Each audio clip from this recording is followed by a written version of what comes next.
Hi there. How's everybody doing today?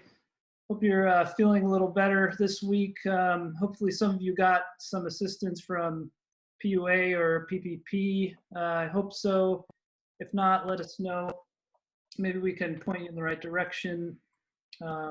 Thanks for joining us. We're on Biz Talk, APA's online series discussing business topics relevant to the photo community. I'm Nat or Corey, SF food and lifestyle photographer and APA SF board member. Last week we talked a little bit about what safety would look like in reopening, and we discussed liability with attorney Stephen Doniger, as well as we talked with producer Suzanne Lancaster out of Texas. This week we're hearing about what's happening in the insurance world from Ed Gillman of APA Insurance Services, and hearing from executive producer Michael Horta in California about preparing when shooting can start back up again. It sounds like here in California we're in phase 2 now. And so Michael also put together some guidelines for set safety, and APA is going to be endorsing them. We're joined by Juliet Wolf-Robin, Executive Director of APA. And Juliet, do you have any Yeah, I just wanted to say, first of all, we're doing these webinars every week. We have Biz Talk today. There's Open Talk on Thursday.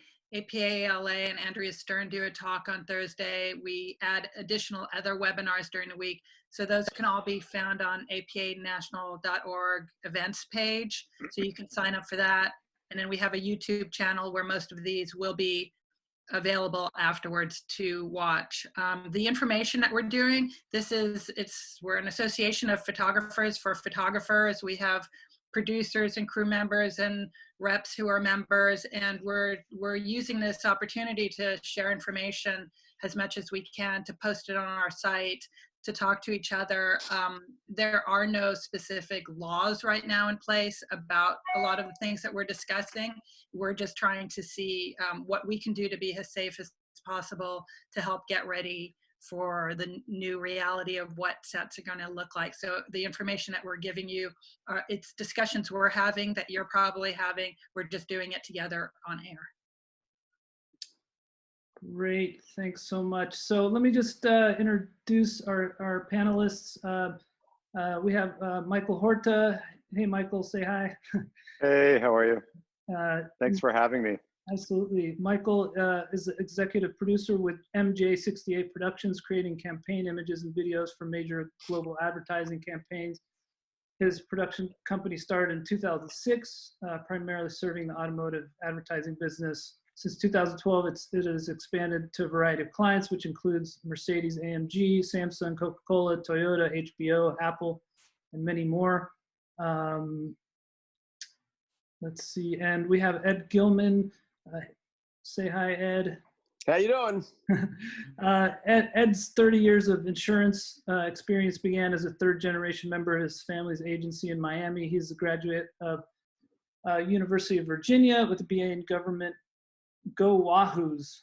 Yes, sir. And College of Insurance in New York City with a graduate diploma in risk and insurance. Ed and his family reside in Alpharetta, Georgia. He's a proud father of 2 daughters. The eldest attends UVA and the youngest Florida State University. And Ed is from APA Insurance Services, which is the APA Insurance.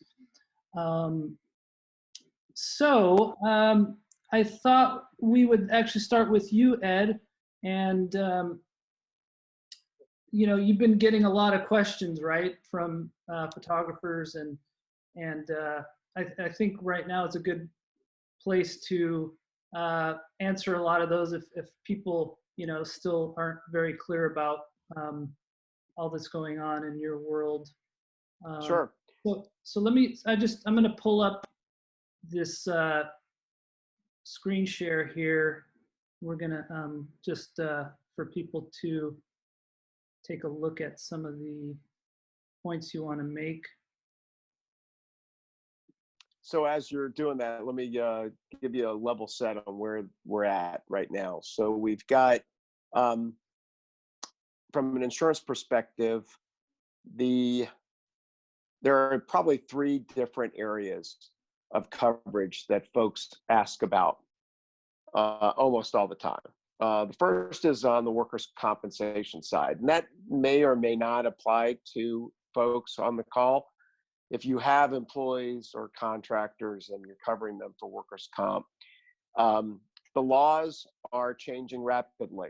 And I think I heard someone say previously, I guess it was Nader, about just, this is the new paradigm, or maybe it was Juliet, in that there are states that are now actually making a presumption of coverage in the event that a worker contracts the disease, whether it's at work or not, which kind of crazy to think that, but on a more traditional basis, as far as a policy is concerned, and I put it up here, there has to be, in order for the illness or disease to be occupational, it has to arise out of and in the course of the scope of employment. I mean, that just makes sense, obviously. But then the second piece of this is a little bit out of the ordinary, and that is the illness or disease must arise out of or be caused by conditions peculiar to the work. So they gave an example of that, peculiar to the work. I'll give you the most, the easily recognizable one is a coal miner, right? So you contract lung disease down in a coal mine. It is a presumption that it came from that work that's being done. It's particular to it. It's peculiar to it. There is an easy correlation to it. That is not the case necessarily with the vast majority of businesses in this country. Photographers are absolutely part of that group where, you are in your, traditionally you're in your studios, you're on a set, you're shooting anywhere around the world. And so there's no peculiar area or particular part of your job that is going to easily correlate to someone contracting the disease. So the workers' comp piece started out being pretty easy to understand, which is that it's going to be hard for somebody to make that claim. But it has now morphed over because of legislation in certain states. There's about 20 of them now around the country where if somebody contracts it and they can show they were working for you, there would be coverage under that policy. So that's the workers' comp piece of this. The one that is easiest to talk about is general liability, and I think Congress is addressing this as well on a more global basis. General liability, in essence, says, can I be negligent for creating a bodily injury to a third party, a customer, a person that's a contractor, a talent, anyone who might be on your set or in your shoot that contracts the virus and in essence wants to sue because they were injured. Like I said, Congress is trying to, I think, address this to make it an immunity situation from businesses so that a person couldn't sue you. But as of right now, most general liability policies, including the ones we sell, do cover that type of claim and will defend your firm and or you in the event that you are sued. So that's the general liability piece. And the last piece, I think, is the next slide, Nader, that's the business income or loss of business income. And that's the one that everybody is asking about. And this is going to be a drawn out process. So just take what I am telling you with a grain of salt. It's only theoretical. No, it's actually real life in the sense that if you look at the policies, there are certain requirements in order for a loss of business income claim to be paid. And the first one is, this is the toughest part to get around here, is there has to be some type of property damage which is insurable under the policy. I'll give you examples: fire, theft, vandalism, smoke damage, car coming through your shop, an airplane coming down onto whatever. There are certain things that have to happen in order for there to be a covered cause of loss. If those do happen, then the loss of income coverage is triggered. So the virus at this point, if you read the definition of property damage, is not a covered trigger. But again, this is just in the policy. We'll see how it actually plays out with the courts, with legislatures, and with Congress. The second piece here is civil authority. So civil authority, people say, oh, well, if the government forces me to close for 60 days, shouldn't that be covered? And the answer is no, because there are two exclusions here that actually apply to that.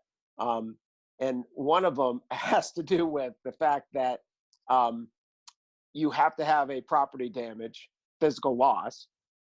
And then secondly, there's actually a specific exclusion for government shutdown. So you say, well, then what's civil authority? So civil authority would be, for example, if there were rioting in the streets and the government came in, because riot is covered, by the way, as a property damage peril. The government came in and, in essence, closed down streets in order to keep the rioters from coming and doing damage to your shop or your business. That would be civil authority. Again, virus does not, at this point, look to be covered as a trigger for the government shutdown by civil authority. So again, I don't want to say that it's absolutely positively not going to be covered. I suggest to anybody who has insurance, if they want to make a claim, they are certainly welcome to make claims. I have not seen one claim yet around the country that's been paid for loss of business income. I've seen lots of lawsuits already that have been documented in the press. I've seen actually insurance companies who have sued to try to get declaratory judgments by the federal courts to say these policies were not written to contemplate a virus or pandemic such as COVID-19. So that's the skinny on the insurance piece. Happy to obviously answer any questions down the road here, but those are the three coverages that we are looking at in our clients' insurance programs to see if they would be covered in the event there was a claim. Right. Well, thanks, Ed. There was some questions about liability in the sense of, whether it's like, say you have a shoot and you have the client, you have a studio that you're renting, you have the production company, you have the photographer, Yep. People are asking, like, who's liable if somebody comes after you? So the first thing we always talk about is becoming an additional insured on other people's policies. So if you are using someone else's space, normally they're going to require you to name them as an additional insured. If you actually are hiring a vendor or contractor, you're going to require them to be covering you as an additional insured. So there's cross indemnification and hold harmless agreements and all the other things that go into this. But at the end of the day, honestly, those really don't matter, because if somebody wants to sue, they're going to sue everybody. Exactly. Right. That's it, period. So on the general liability side, I think you're in pretty good shape if you've got a traditional insurance policy, business insurance policy, that will defend you against that kind of a lawsuit. But I mean, that's a good reminder when you're working on your COIs, your certificates of insurance, to make sure to have those additionally insured, right? Listed. Yes. Because it does help. Forget about that stuff, I'm sure. It does help. Good. Okay, so sorry, had another question. When I screen shared, I lost it. Juliet, did you? Oh, sorry. The other question, my other question was, right now, photographers, and we don't know how long it's going to be, but in terms of they're not shooting, right? Are there things they can be doing, like, in terms of minimizing their insurance costs right now? Excellent question. So there's a couple of things that you can think about. You should ask your agent to, first of all, look at the exposure basis that your policy is being written on. So in other words, that means, is it payroll? Is it sales? Is it property limit? Those may be reduced because your sales are down. If you do have any payroll, it's not happening either right now, or maybe on furlough. And thirdly, your property, depending on what you're doing with your property, you may be able to reduce that coverage as well for a short period of time, or you may be able to increase your deductible to a highest limit possible. Those are a couple of things you can talk about with your agent. The other thing you should ask about is, if you are in need, every insurance company, well, not every, but almost every insurance company is offering some type of premium deferral. So they're helping photographers and business owners around the country to help with their cash flow, in the sense that you can delay premium payments for 30 to 60 days. Doesn't mean they're waiving it. It just means it's being deferred. So those are the things I would be asking if you are in need of some relief. Mm-hmm. Someone's asking regarding additional insured parties being named on a COI. Can you comment on the need for additional insured endorsements, such as CG 2026 versus a quote-unquote blanket endorsement?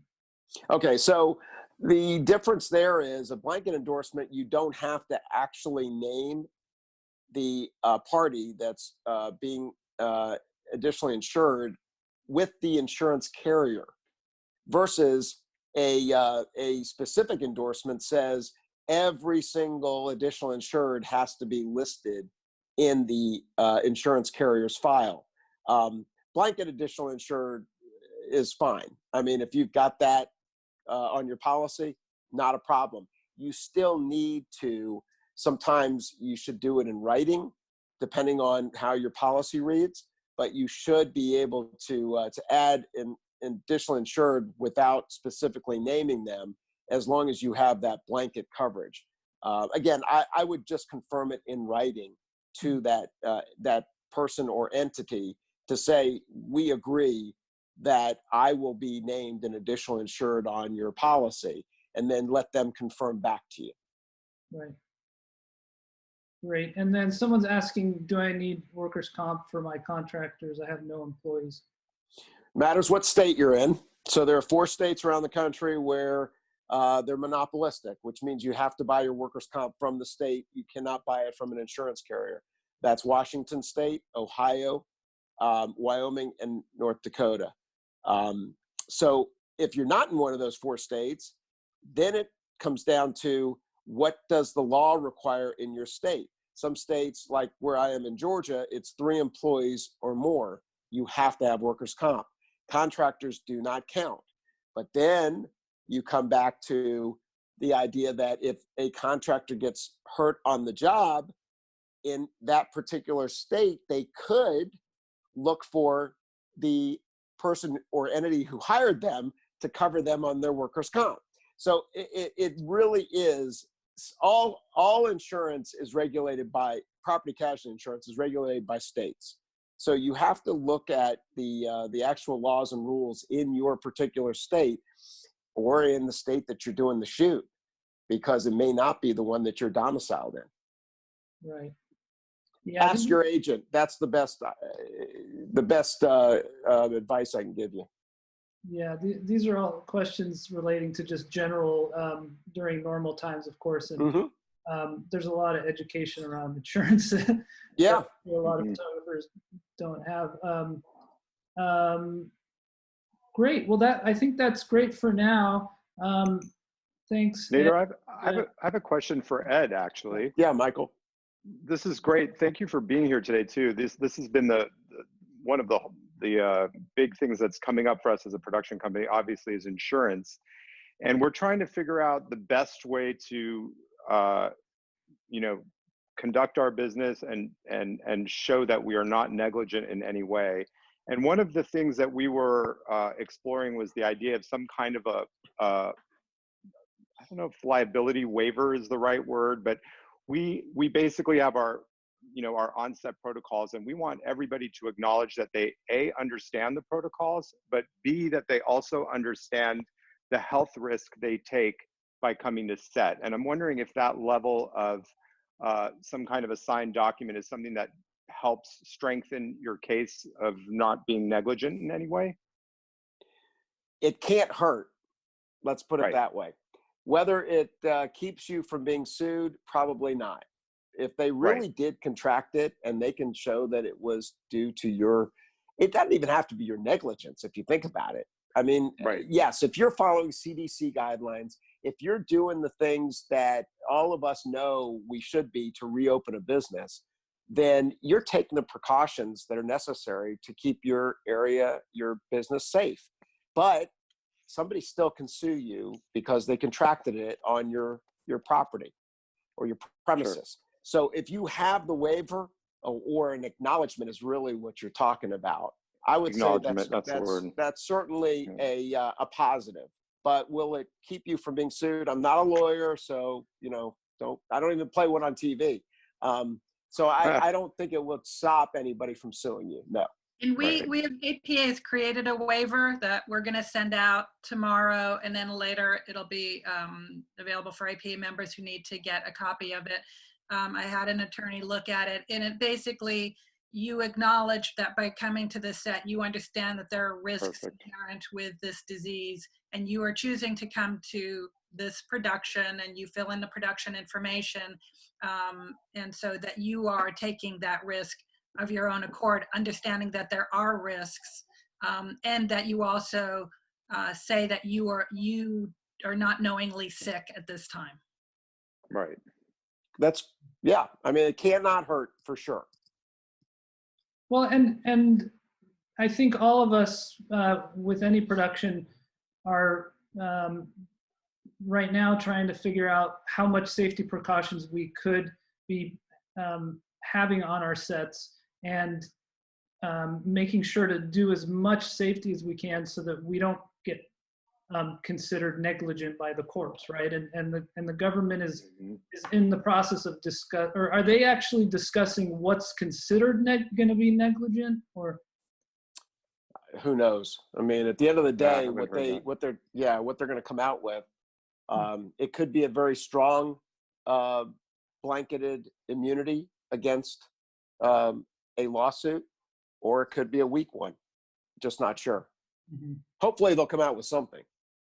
But I think that's the biggest reason we're having these talks is so that we can try to cover our bases as much as we can. And we're trying to discern what's going to be negligent and then what's going to be too extreme, in terms of safety, and so that, we need to get the production done, right?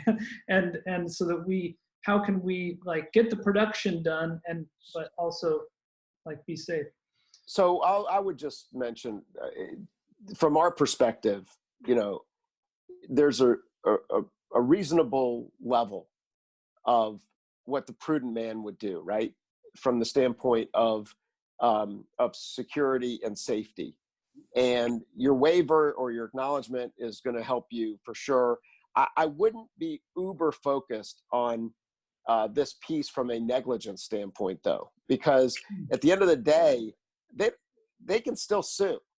And that's why the insurance is there. And I think that's why Congress is going to have to do something. Because if you, in essence, paralyze yourself with this idea that there's going to be negligence on your part, nobody's going to open. And that's not good for anyone. So I would say the insurance is there on this piece of the puzzle, if you will, from a negligence standpoint. And I think you can feel pretty confident as long as you have the liability coverage that you'll be okay. And I think just from a law perspective, when someone like say sues for libel, for instance, and they determine that there's malice involved, and there's ill will, and it almost seems similar in the sense that if you're letting people walking around set with their masks down, if someone gets sick, that I don't know, could that be considered being negligent? That could be gross. That could be gross negligence. Oh. Versus just negligence. Again, it doesn't really matter from an insurance perspective. You're going to have the coverage. At least you should.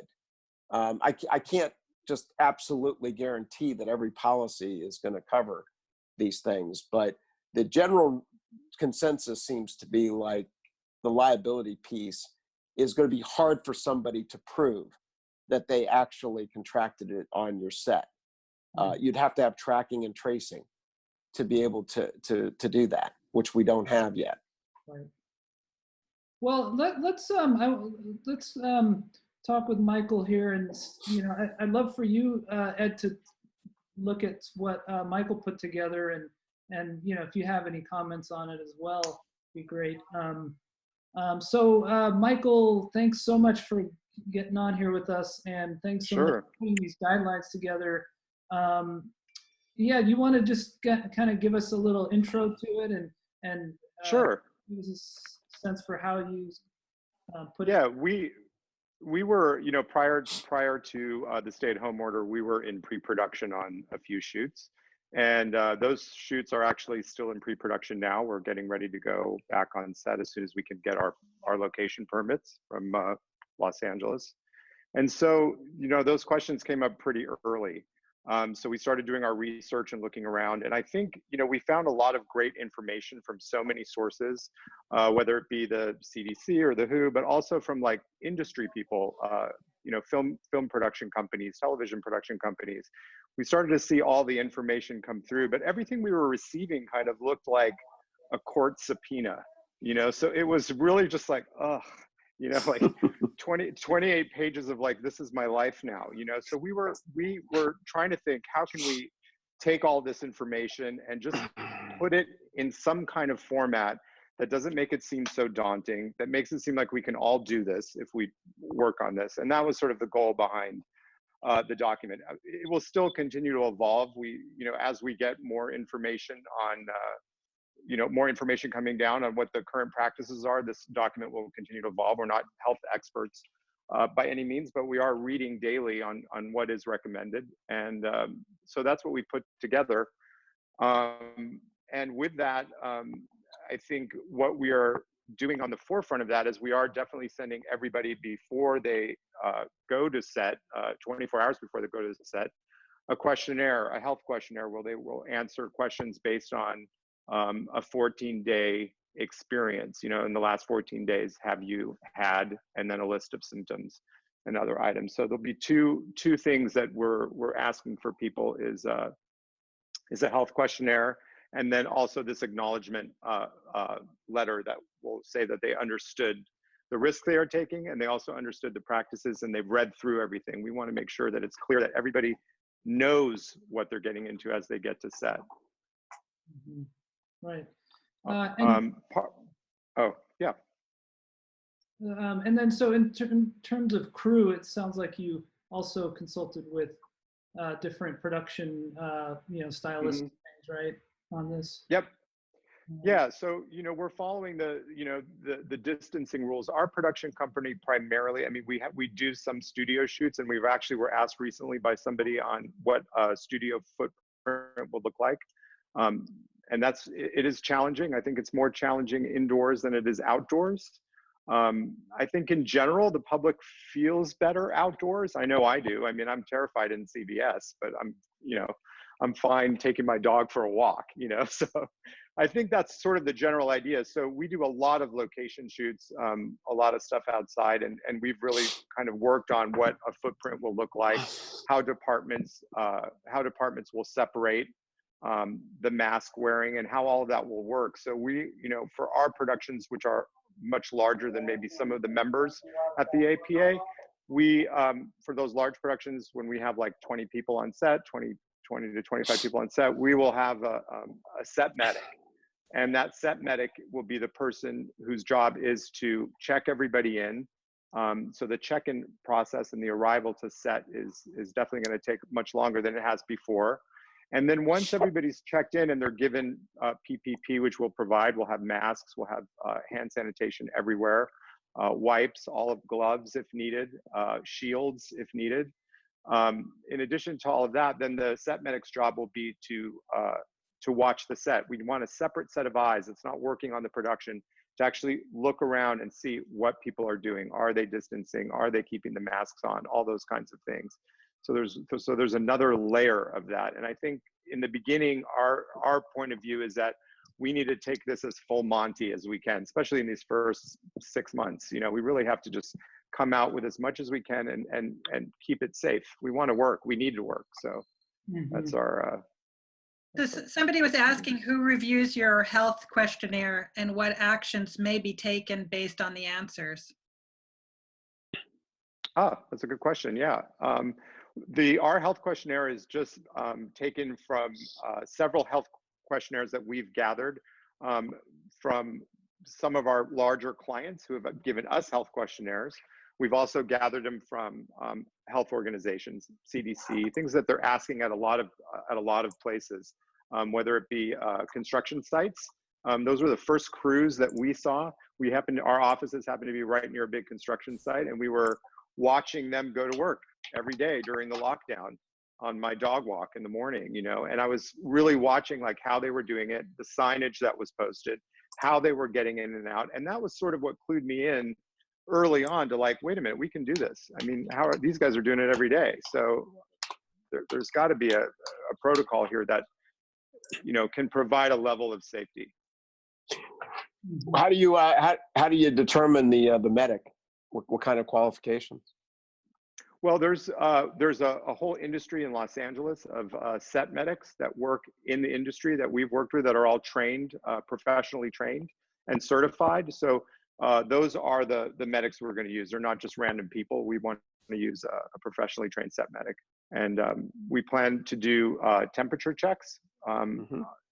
We know that those are not by any means the end all of decisions on a person's health, but it's just yet again another precaution. And I think that's what we're really striving to show, you know, in our practice, is that we're taking all the precautions we know that are available. So if temperature checking is one of them, then we're going to have our set medic do that.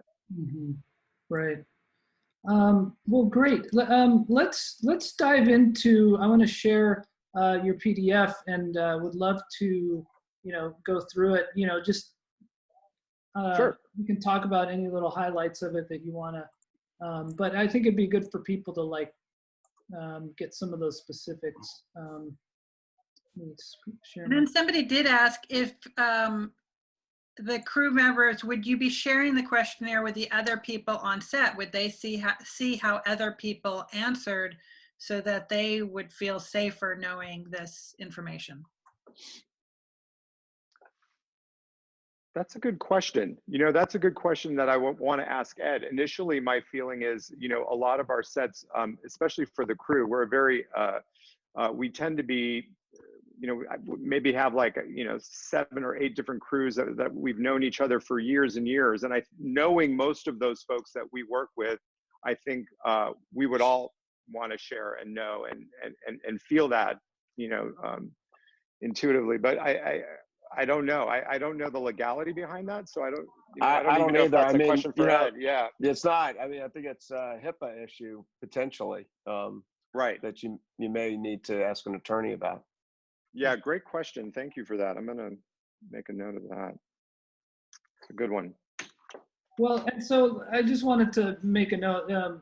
This document is like nicely designed too, and you were saying that you wanted to make it a little digestible and make it a little bit approachable for people to read, right?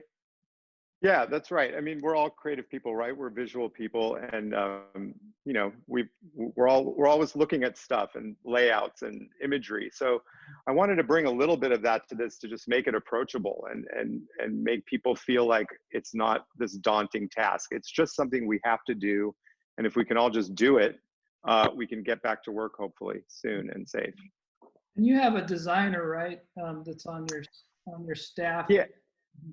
Yeah, that's right. Rob Powell is our visual director, and he does all of our, we do a lot of interactive production books. All of our production books are sort of put together in the same kind of way. They're interactive. They all have all kinds of links. They work with your mobile device.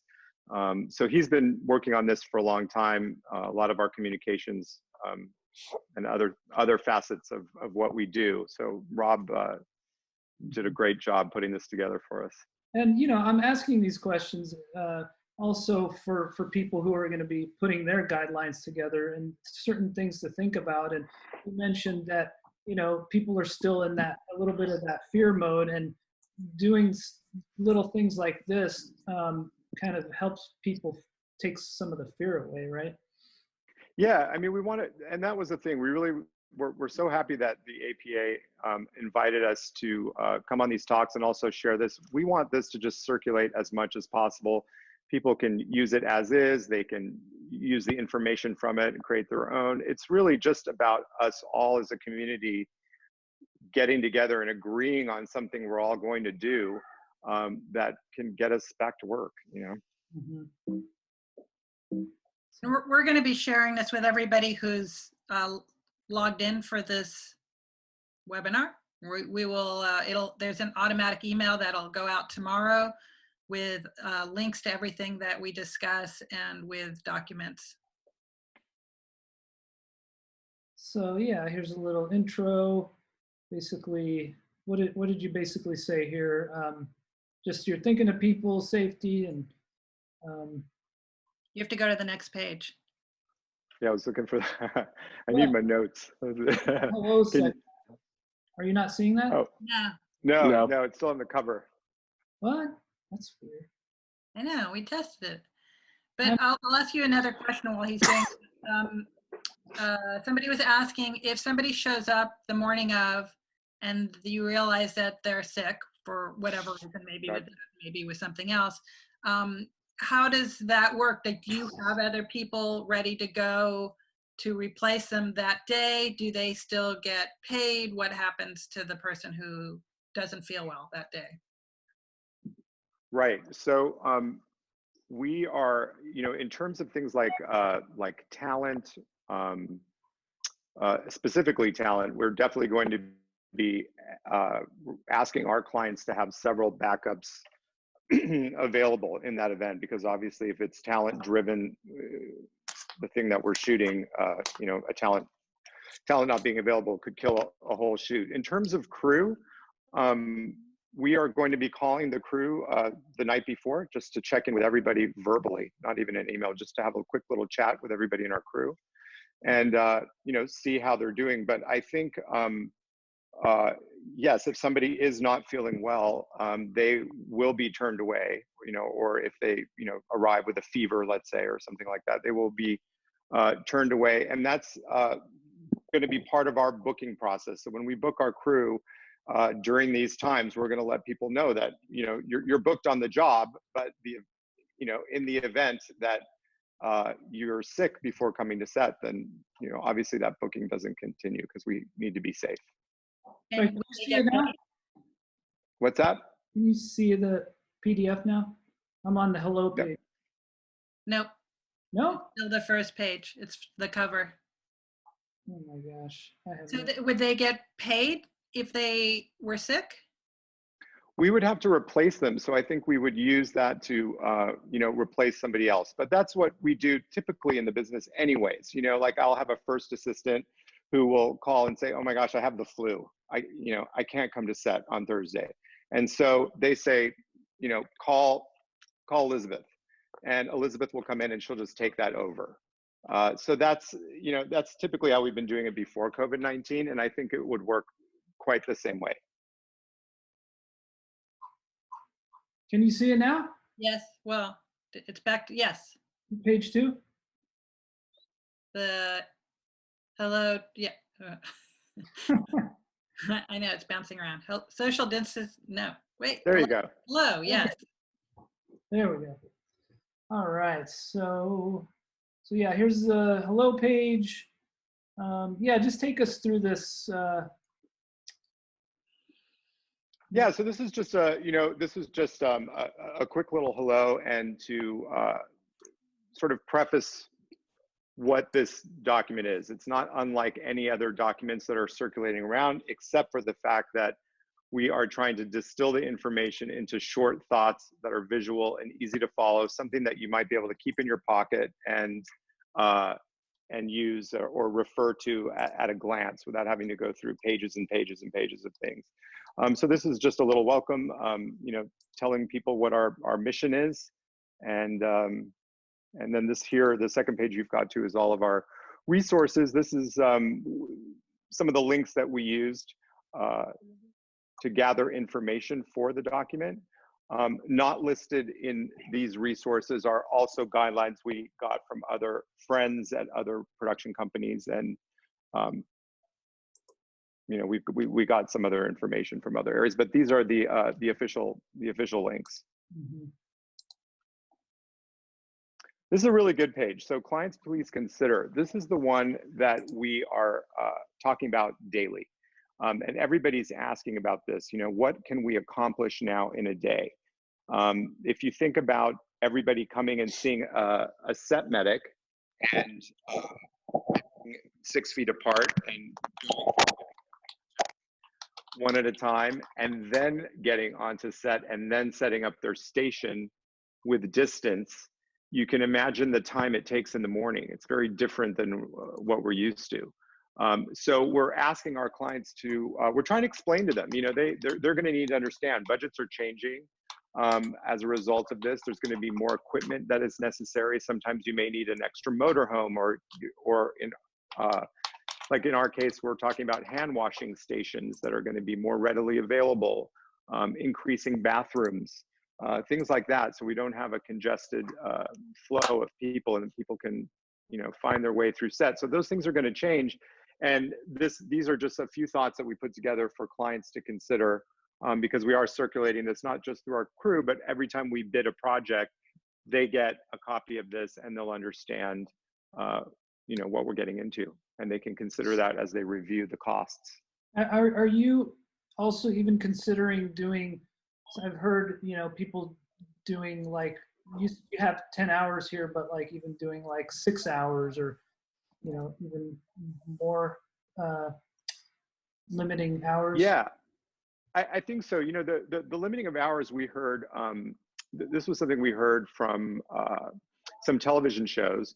And I think it's really warranted in that, sometimes you have people that crew up on those kinds of shows for like 6 months, every single day, and that can really wear you out. So I think you have to sort of weigh it in terms of the impact on the crew, but we really feel like we are bringing up the hours because a lot of times, it's not unlike it to have a 14-hour day, a 16-hour day in the summer. Sometimes in the middle of July, you want to get the sunrise and you want to get the sunset, and we'll just pay overtime, and we'll keep everybody going. But those kinds of things, we all know, if you do that 6-7 days in a row, it's not great for your immune system. And I can speak to that. Even just being healthy, I feel thrashed at the end of that, but it's fun. It's fun to do it. It's fun to get in with your crew and get out there. But I think during this time, especially now, we need to consider the hours and make sure people are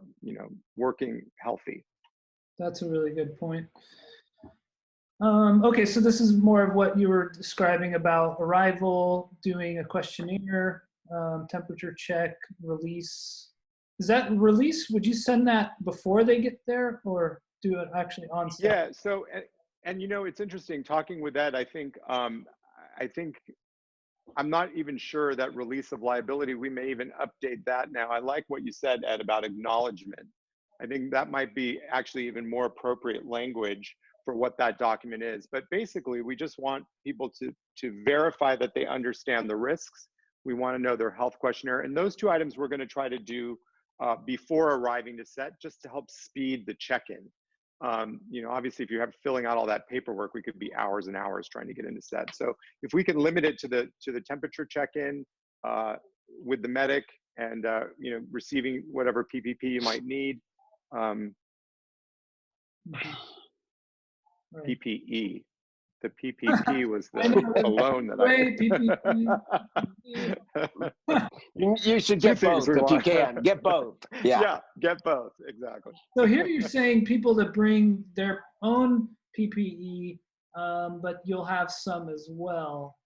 Is that? That's right. So we're having masks for everybody. We've ordered masks months ago, back in March, first week of March. So they finally have arrived, and we have a stock of those, enough to give if people show up with nothing.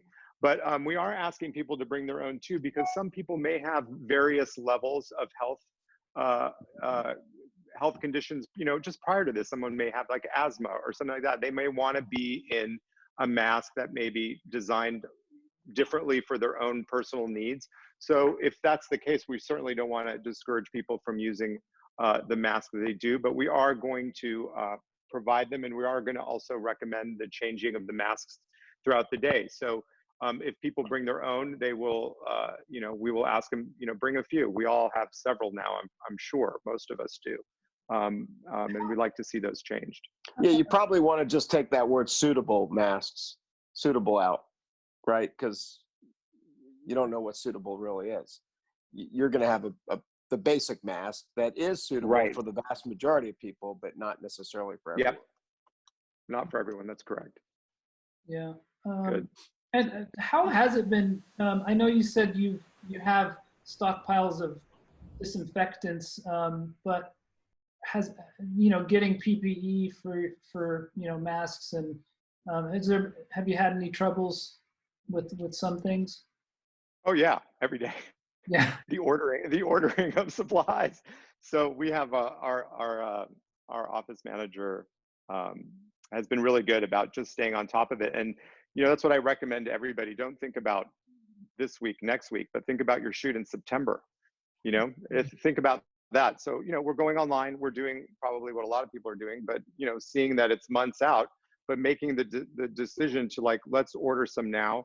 We're trying to be conscious and not hoard in any way, because this is all stuff that everybody needs. So it's not like we need a whole stockpile of it now, but we need to make sure that going months ahead, that it still keeps arriving. So we have stuff slated to arrive in June. We have some things coming in August, September. You know, we're looking ahead and making sure we have all those items. Cool. Hand washing stations. Yeah, we found some really good, a lot of the rentals out here, I'm not sure about in other states, but in California, we found really great hand washing stations that are touchless, that you can rent and have arrive on set. And we want to add those. I think it's going to keep people from just going in and out of bathrooms too much. If you can have them outside in fresh air, or, you know, even if you're shooting at a house or something, let's say it's outside of the house, just places where people can continue washing their hands. Because I think from everything we're hearing, that the hand washing is really, it's better than gloves. It's better than anything. So having more of that available, I think, made sense to us. Are you talking about these stations where you use a foot pump to do the washing? Yeah, you just pump it, and you know, water comes out, and there's towels and soap, and good old fashioned hand washing. Yeah, that's interesting. Have a PA cleaning every once in a while, right? Yeah, we're going to have a dedicated PA. So one PA that's again, I think it's about having people that don't have other responsibilities. I don't need to move a C stand, or I don't need to grab a light or do that, but I just have one PA whose job solely is to clean. And that's outside of our set medic. So that person is just walking around and wiping things down, you know, keeping it clean, making sure tables are clean. Yeah, and if you have a smaller production, you don't have PAs or even a producer, all those roles fall onto right, either the photographer or the digital tech or assistant, or, you know. Yeah, that's right. I mean, it's any team. So however small your team is, you know, and whatever kind of budget you're working with in terms of what you can provide, it's just about making sure that there is time to assign that task to somebody who can take it seriously and make sure that it's happening. Signage. Yeah, we have some construction going on near my place, and it's actually, I took pictures of all the signs they have. Yeah, in case so did I. Yeah, and we'll share with you ours. Rob is actually going to make some design some signs for us too. We're gonna print them, do some magnets for the sides of motorhomes and trucks, and then also just regular signs that you can print out. We'll share those with you, Juliet, in case you'd like to distribute them to anybody. But in the same sort of fashion, just reminding people of what the practices are. Yeah, disinfectant. Only the department who works with specific gear should handle that gear. Yeah. Yeah, I mean, that's pretty straightforward stuff. The digital station is interesting, and we're working on that right now with our production that we're pre-production now. Is we're having discussions about that workflow. We really feel strongly, if any of you have been on set recently, the huddle that happens around the digital text monitor, or whatever. Even if it's the photographer, there's this mass huddle and all these bodies and faces and heads that all want to get in there. And if it's outside, there's usually a tent around it, and so everybody wants to get their head in the tent. Well, that can't happen anymore. So that's what this is twofold for the crew to understand how this is going to work, but also for our client to understand what are your needs. And we definitely have options for this. A lot of the digital techs that companies that we've reached out to in the last few weeks have done seminars with us. And there's everything from having additional stations. So a client could have their own monitor that's live, and they can actually make selections to it if they are on set. And if they do not want to come to set, that we can also do this remotely. So they could be in Chicago, we could be shooting in LA, they could have a live feed, and they could be approving everything remotely, whether it be wardrobe, talent, hair, and any of those things, props, and then also watching the capture live, and then be able to tag and mark photos in their own station that doesn't affect the main station that the photographer is working on. And that's really key. So the photographer can preserve all their data, but the station that the art director or client or whomever from that group is working on has their own information, and they're not affecting any master files. And have you looked at different ways of wiping down? Is it just with wipes? Are you looking, we were talking earlier, we'd seen on a talk yesterday, the 360 Clorox machines that wipe down. What are the ways of disinfecting that you're finding out there? Yeah, the 360 is really interesting, and we want to look into it more. We're very sensitive, I think, in the photo world of spraying things because of the way equipment is made, and oftentimes forced projection of liquids can be damaging to equipment. So we want to understand that a little bit more, and I don't know enough about that particular system. But for us right now, we are using the wipes and understanding what the dwell period is, which is the period that needs to stay on equipment. And we've been testing it out. I've been using them on my phone daily and haven't had any problem with that, on my laptop as well. So for now, for us, we are using the disinfectant wipes, but definitely open if there's a solution that's faster. That definitely sounds promising. We just want to understand how it works with some of our sensitive gear, and also lighting. Lighting gets hot, and some of it gets hot, some of it doesn't. But if you're spraying liquids at electrical things, there's definitely some precautions to think about. I just want to add real quickly too, a lot of photographers may just be shooting tethered to a laptop, and gosh, that's, I almost would recommend them really trying to bring in a larger, at the very least, a larger monitor, because it allows you to stand back more, but that can sometimes. So there are, I think, how many pages on this? 30 pages. So we're only on 11 here. So, and we want to start to wrap up, but let's just, question is, should we go through it all real quick, or? I can give you some quick overviews if you want to just scan through it. I can kind of make it in a nutshell. Everybody can take time and read this a little bit more. But basically what this page is about, this catering page is a big one, right? When you have, if it's a shoot of more than 2 or 3 people, you know, the minute you have 15, 20, 25 people, lunch becomes an issue, and we're exploring all kinds of ways that food will arrive. A lot of our caterers are offering boxed meals for both breakfast and lunch that will come sealed with utensils that are sealed. So that's, you know, initially what we're looking at. And that we will stagger the lunches, you know, whenever we can, so people can find distancing, and we can go in shifts during lunch. Right, and especially I think it sounds like encouraging people to eat outside when they can, right? If your shoot is indoors, might as well try to get outside. Yeah, and especially now in these first few months, you know, we have the good fortune of moving into better weather in most places. So, you know, if you can get outside, I think that's the best. This is a tricky one. Craft service was a tricky one. You know, I think in a smaller crew, if you're just shooting with 2 or 3 people, people could probably just bring their own snacks. I mean, that would be the best. You know everything about it, where they came from. But on a larger crew, for us, when we're really having to provide and people are there all day and we're out remotely on an open road, maybe shooting, this becomes an issue. And if we are to continue to provide those kinds of services on set, we're going to definitely need a dedicated person, and that, you know, there's no hands in coolers anymore. It's not like everybody's going to take their hand, reach into an icy cooler and pull out a Diet Coke. You know, that's going to have to change. So we're looking at things like grabbers, and that there'll be one dedicated person at the craft service that's wearing a mask and using a grabber, and nothing gets touched by anybody. They're just handed to you. Right. Hair and makeup.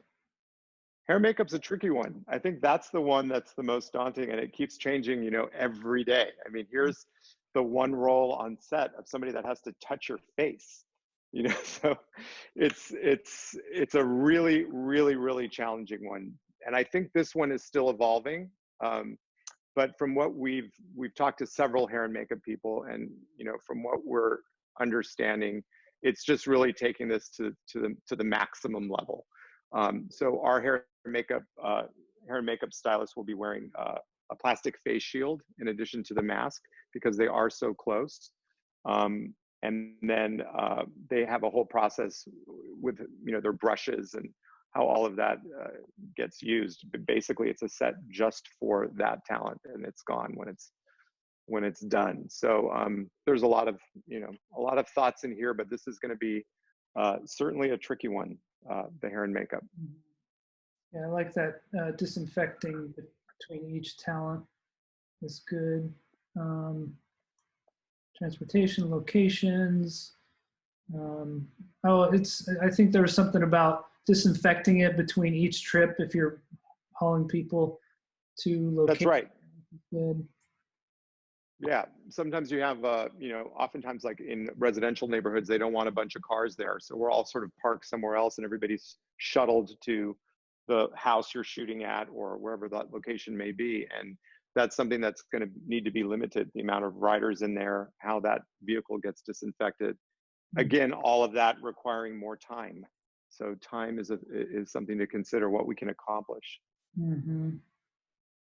Casting. Let's see. So for casting, you know, I think it's so great to have a live casting. I think it's the moment when the photographer can really connect with the talent and really be certain that this is the person that's going to realize the project for them. But I think we're going to have to just take a different route here. And I think ideally what we're going to need to do now is just do as much of the casting from cards. We started doing that the week before the lockdown. We had a casting for our current project, and a lot of that was self-submission. So they submitted a short video. We told them what we wanted them to do. So we were able to see them currently and see them live. And we were able to post all those videos up onto one link so everybody could review. But I think that we're going to see a lot more of this kind of remote casting until we can be more, just so we can limit, and especially for the talent, because the talent is going to be, you know, mixing with a lot of different groups, whereas one crew may stay together all the time. talent will certainly be a variable. They'll be on a lot of different sets. So it's a thing to consider. Right. That's a good note to add in there. You know, this is an ever evolving thing. We're learning new things every day, so it's good to get feedback. Oh wait, did I miss wardrobe? Where did I think I. Yeah, it was just before. Yeah, wardrobe and props, and we were just talking about you know, the wardrobe. Wardrobe's going to need to be, if it's rented wardrobe, it's going to need to be cleaned before and after each use. So you have to factor those costs in, you know, for cleaning, the amount of talent in a trailer. So if you have a trailer, we're recommending one talent in that trailer at a time. It's not going to, you know, I've been in many, prior to this, I've been in many motorhomes where you get there and there's like 6 models sitting around on the couch all packed in together. That's not going to happen anymore. Everyone will be outside of the motorhome. They'll be waiting outside. If there's weather, they'll be under a tent, but one at a time. So all the processes that we're used to in production, I think, are going to just go a little slower. So the first thing, I think the first conversation you can have with whoever's hiring you to do this is to make sure that they're aware, and hopefully this document helps them understand the scope of your challenge by trying to get your shoot off the ground, and everything you're trying to accomplish here to keep people safe. That it's a task, and it's going to change the way we work for sure. Right. And yeah, I saw this was interesting about having them wear their own, potentially having talent wear their own clothes,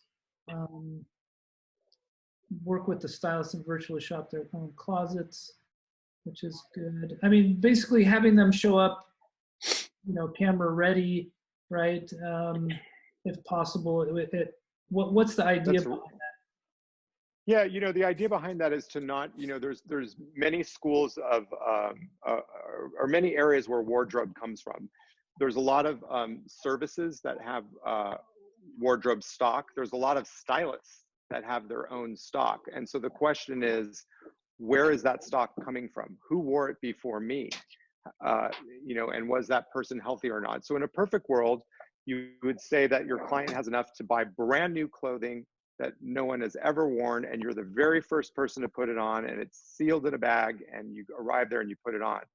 But if it's not, then that's what this is about. You know, let's make sure that we have wardrobe that has been professionally cleaned, that there's tags on those wardrobes, on that wardrobe that shows that it has, and then afterwards that there's a process. So we're trying to consider all types of budgets. I think the larger clients will end up just purchasing for their talent. Right. Great. So yeah, that's awesome. One thing that just came up, thought was, are you actually, you know, so you did say you have some shoots that are in the works. Are you actually drawing out like scenarios, like mapping it out, like say a room and how things will play out?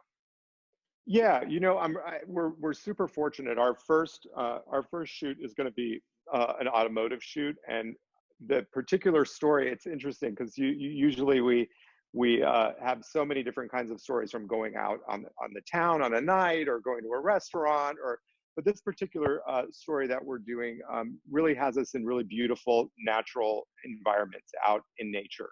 So we're so thrilled about that. That's just our first opportunity to get out and try these things is really in that kind of setting. So yes, we have mapped it out, but you know, we're up in a park, you know, in a redwood forest, and you know, it's really easy for us to be able to spread out in that environment. But we are looking at, we have had other clients approach us about shoots that are different, whether it be in a house or in a studio, and we are trying to map that out. One of the things that we're recommending specifically for studio shoots is a lot of times you try to rent the smallest studio that you need because for budget reasons. But we're asking those clients to think about the extra large studio, the studio that you actually don't need to take the picture, but it's the studio that you need to do the production and do it safely.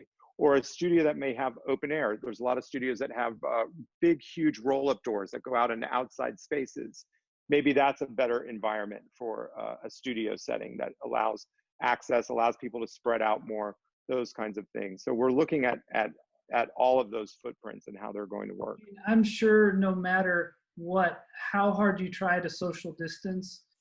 When it's a smaller space, it's inevitable. You're going to be in each other's face, you know? So, I mean, that's a really good point.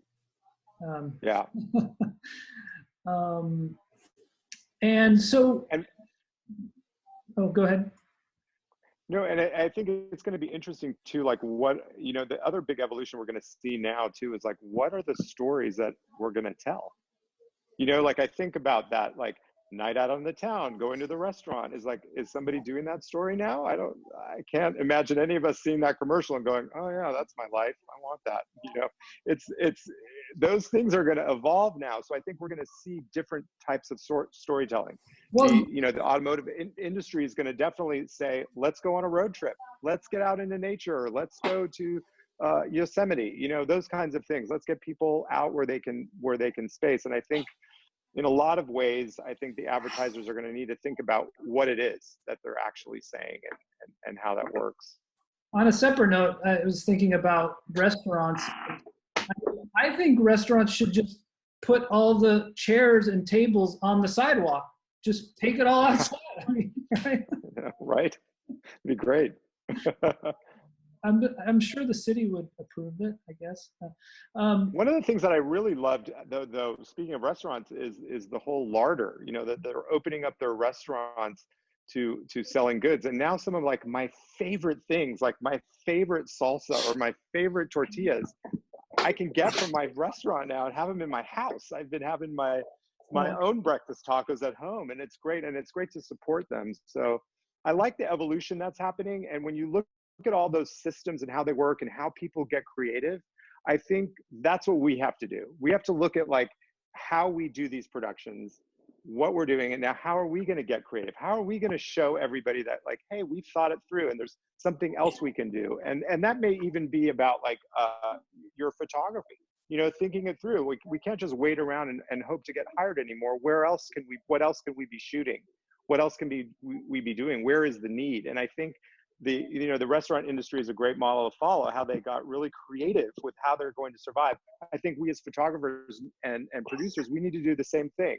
We need to get really creative and put our creative hats on and say, okay, what are we going to do? Because it's not going to be the same. It's not going to be like all of a sudden in 2 weeks, we're in phase 2 and everybody's back and everything's normal. It's going to be a while. So now's the time for us to really work together, and I'm really hoping, and I encourage anybody who has the link in this guidebook, please send emails and send information and just let us know what your thoughts are, your questions and concerns, because the more we communicate with each other and the more we do stuff like this call, I think the more we're gonna band together, and we're gonna be a stronger community that's gonna get through this and get back to shooting beautiful pictures. So yeah, and on that note, I wanted to kind of just do a little bit of an overview in terms of what you're hearing, and like what I've heard is that we're in stage 2, right, in California, right. and Yep.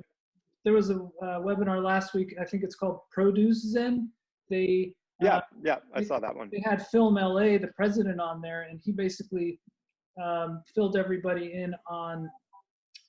In terms of when are we actually going to get back into production? He said not the beginning of stage 2, but he thinks sometime in stage 2 that will happen, and they're waiting for the film industry on a national level to come out with some guidelines. I think, is that right?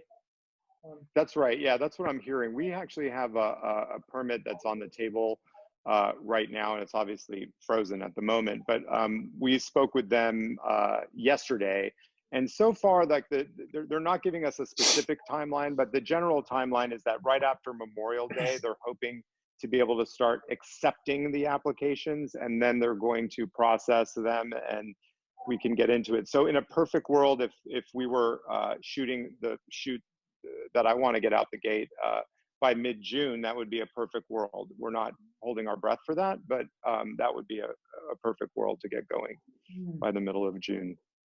Nice. Okay. And then I just tell us a little real quickly about, I talked to you about just kind of the fear that you were in initially, like say in April, and like where you're at now. like in that quickly about that process? Yeah, I think I was, frozen, I think, on March 15th.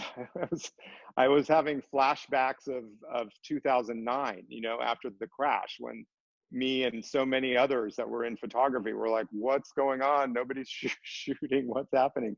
And I remember those days very clearly, and how that turned around. But I think what was super exciting about this time is that it's unlike '09. I think now it hasn't been quiet. We keep hearing people asking us, oh, we want to do this. How will we do this? Oh, we're thinking about this. How will it work? So there's a lot of buzz out there. Our phone's been ringing. We've had several calls, and that's been super promising. So that's what really motivated us to say, okay, we have to figure out how to do this as safe as possible and get people's trust, because if people feel like they can do this, then then it'll come back. But the good thing that I'm hearing is that the phone is ringing. It's not quiet. People want to know. They want to get back to work. And the art producers, and I think in the agencies and all those people, they're all concerned about their jobs too. So they want to shoot. They want to get a shoot going, because if they're not shooting, what are they doing? So we all have to get back to work, and I think everybody's motivated to do it. So this first step about doing it safely, and I think having Ed here was so instrumental for me, just because of these are the questions. I can talk days about how safe my set's going to be, but everyone's like, well, what about insurance? And so I have took a lot of notes when Ed was speaking. And Ed, thank you for being here. I think it's a big question, and it's a big question for our clients. Our clients are asking us the same thing. They say, it's great, we love the practices, tell us about insurance, and they're asking their insurance companies too. And so it was really key that you were here. Well, if I can answer any more questions down the road, happy to do it. So Ed, after you saw this presentation, is there any potential negligence that's going to be coming up? Or? No, because Michael's taking it to infinity and beyond compared to what a prudent person would do, which is, for example, in my office, we take thermometer readings every morning, and we have sanitizers and we have masks available. And that's it, because we're already 6 yards from each other, not 6 feet. So again, if anyone comes into the office, they're going to get the same treatment. And I think that's the whole point, is what he's done and shown an example of is really, in essence, customizing it to a industry. And that's what you've got to do. You've got to be very cognizant of what your particular, what was the word they used? Peculiar, right? Circumstances are. Yeah. And I think it's great.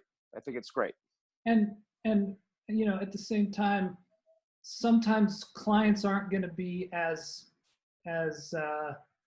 negotiable, and they're not going to be willing to work with us as much. And I think you probably need to reach out for some help if clients aren't as, they may not be agreeing with you of all the safety and things that you want to do. And so I guess it's a process of negotiating with them. Life hasn't changed, right? Everything's negotiable. Yeah.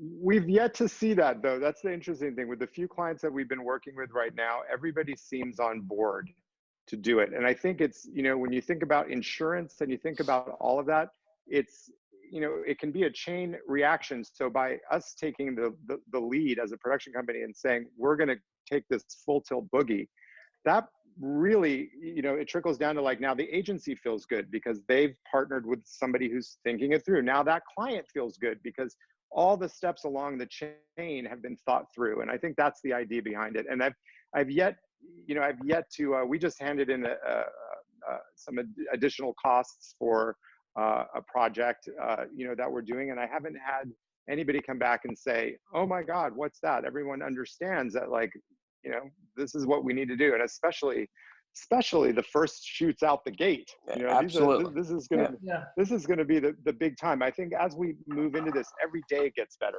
I went from not wanting to go to the grocery store and never eat again to, like, slowly tipping my toe in there. And now I go there every few days and get what I need, it's a thing. You start to feel better. And I think that that's going to happen on set too. The more it becomes second nature and the more we trust that what we're doing works, and we've seen it. We all decided to stay home for 2 months, and look what happened. We saw these curves flatten and we saw things go down. So we understand, like, oh, our actions actually do, have an effect and a positive effect. So that's what this is about. It's really just about having a positive effect and creating comfort for everybody, but also safety for everybody. Right. And, right now, whoever is will be going on their first shoot at some point. We're kind of the guinea pigs. But I think the more we end up doing it, the more we're going to learn. We're going to learn some things. Yep. It's not going to be perfect, right? But anyhow, well, this is great. We're definitely quite over, and we'll try to keep it in an hour. But we could keep going on and on. But everybody, just reach out to us if you have more questions. Is there anything really pressing, Juliet, that you want to? No, we have the resource page on apanational.org. We're putting information as we get it. Send us stuff that you find. We'll add it there. Tell us the questions you have. We're looking to have crew members on next week. We are, continuing these every week to try to answer questions. So if it wasn't answered now, we hopefully will in the future, or that you might find the answer on our site. But whatever we can do to help the community, that's and one other thing I want to mention, this Friday, someone we had, Samantha Isom, who was on one of our talks a couple weeks ago, she's doing a training with an OSHA trainer who actually works with dentists. So I signed up for it. There is a cost for it, but it's another thing to kind of keep in mind and consider, that just being as educated as possible about safety. So, and then, check out all the other shows that APA has going on. There's Open Talk, which is Thursdays, and Andrea Stern, which I believe she's not going to be on this week, right? Right. She's not, but she'll be back on next week. And any other shows that are happening? Oh, tonight, APA San Francisco, from where I'm from, is doing something about branding with Heather Elder. Check that out. Heather Elder is always great to hear, and she's really been great for our industry. And so check that out. And that's on the APA national page, right? Is that on? Yeah, and a lot of times we add things just at the last minute. I think that one's on the San Francisco site, but there's it should be on the national one. I'm not sure if it is. But sometimes we add things at the last minute, so just check in regularly. I also try to post on the APA Facebook, Twitter page, the LinkedIn group page. So we're trying to put everything out there so that people can find it. Yeah. Well, thank you so much, Michael and Ed. Really appreciate you being on here. And as I keep saying, we're going to get through this and be better as a result.